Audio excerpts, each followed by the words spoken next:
et Ève, Christ et l'Église. Et on voit cela dans Apocalypse chapitre 19. Amen. Amen. Le premier Adam a fait son mariage, le second Adam aussi va faire son mariage.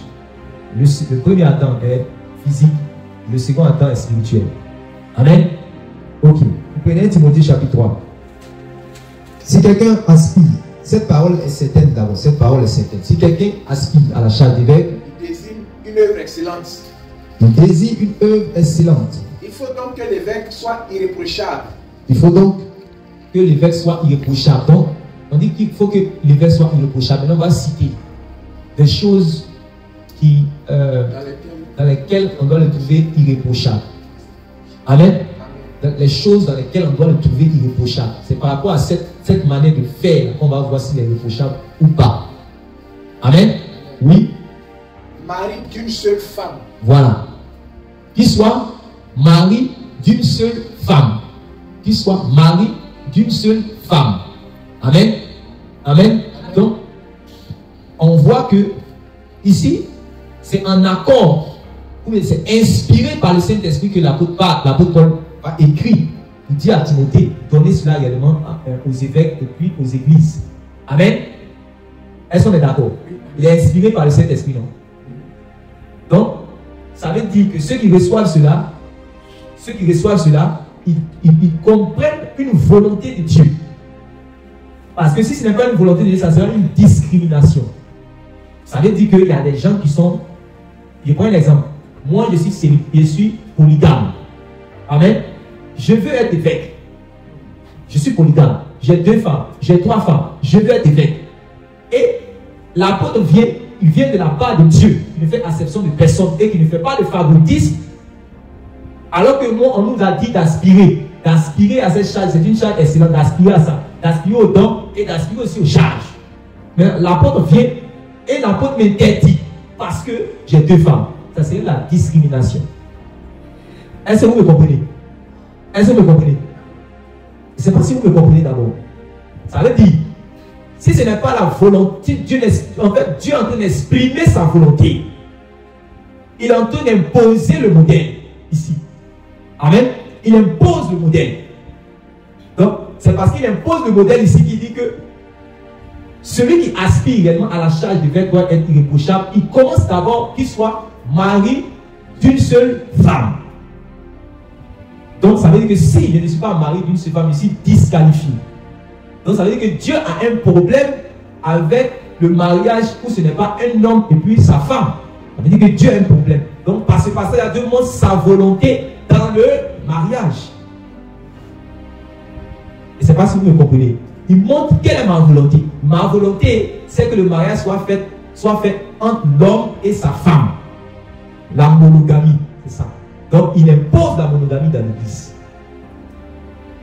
Ça veut dire qu'il fait connaître ici sa volonté. La volonté de Dieu, c'est que le mariage soit fait avec un homme et puis sa femme, c'est-à-dire la monogamie et non la polygamie. Ici, c'est clair. Amen.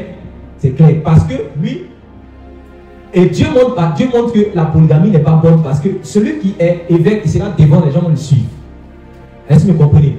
On doit écouter ce qu'il dit et on doit l'imiter dans ce qu'il fait. Mais Dieu sait que la personne qui est polygame, si la personne est devant, il y a beaucoup de choses, il y a beaucoup de conséquences. Et nous avons vu cela dans les Écritures. On a vu cela depuis Abraham. Abraham, vous avez vu ce qui s'est passé avec ses enfants, Isaac et puis Ismaël. Amen. Il y avait des conflits entre les deux. C'est pas ça. Et vous allez voir avec les Jacob, qui avait plusieurs femmes, il y avait aussi des conflits. Est-ce qu'il n'y a pas de conflits? Vous allez voir aussi David, il y avait des conflits. Salomon, tout ça, ça continue toujours. Et jusqu'à aujourd'hui, ceux qui se battent pour défendre la polygamie, aujourd'hui, ils sont en train de souffrir. Les enfants sont en train de souffrir à cause également de la polygamie. C'est pour ne pas qu'il y ait ce mauvais modèle à appliquer dans l'église que Dieu dit, lui, il ne veut pas ça dans l'église. Parce que l'église est la colonne de la vérité. L'église est le sel de la terre, la lumière du monde. C'est un exemple. Amen. Un exemple. Donc, ce qui est bizarre, ce que mon père n'a pas planté, amen, sera déraciné. Donc, c'est pour cela que déjà, même on interdit, on déracine la polygamie dans l'église. Amen. Amen. il a dit faire de toutes les nations des disciples. Donc, quand il fait de toutes les nations des disciples, ça veut dire que si on arrive dans une nation, que cette nation a une culture, cette nation-là a ses manières de faire, l'Église vient pour imposer le modèle de Dieu. Amen. Ça veut dire que si on a trouvé des gens qui étaient polygames, amen. Si on a trouvé des gens qui étaient polygames, on vient le dire, ou bien on a trouvé des gens où dans leur société, c'est la polygamie, l'Église vient pour dire, dans notre constitution divine, amen, c'est la monogamie. C'est ça. Donc tous ceux-là maintenant qui vont vouloir se marier, ils sont obligés maintenant de marcher selon ce principe. Amen, de la monogamie. Vous comprenez? Voilà. On peut seulement s'arrêter sur les deux passages pour parler de ce que la polygamie n'est pas un modèle à suivre dans l'Église de Dieu. Voilà. On peut m'arrêter seulement ici. Dans une famille musulmane, on trouve des gens qui sont polygames, c'est des exceptions. Dieu sait comment il va agir. C'est à cause de cela que l'apôtre Paul, parce qu'on en trouvait, on était dans une communauté, dans une ville, dans un pays païen. Donc il y a beaucoup de choses qui se passent. Vous les évangélisez à Christ, mais peut-être qu'elle est une femme qui est déjà mariée à un homme qui a déjà d'autres femmes. Donc elle est dans le foyer comme ça. Vous comprenez? Ou encore un homme. Mais il leur dit, en tout cas, vous qui êtes homme là, par rapport à pour être évêque, pour être pasteur devant, conduire le peuple là, vous êtes disqualifié parce que vous n'êtes pas un modèle à suivre par rapport au mariage. Parce que l'Église est une famille. Amen.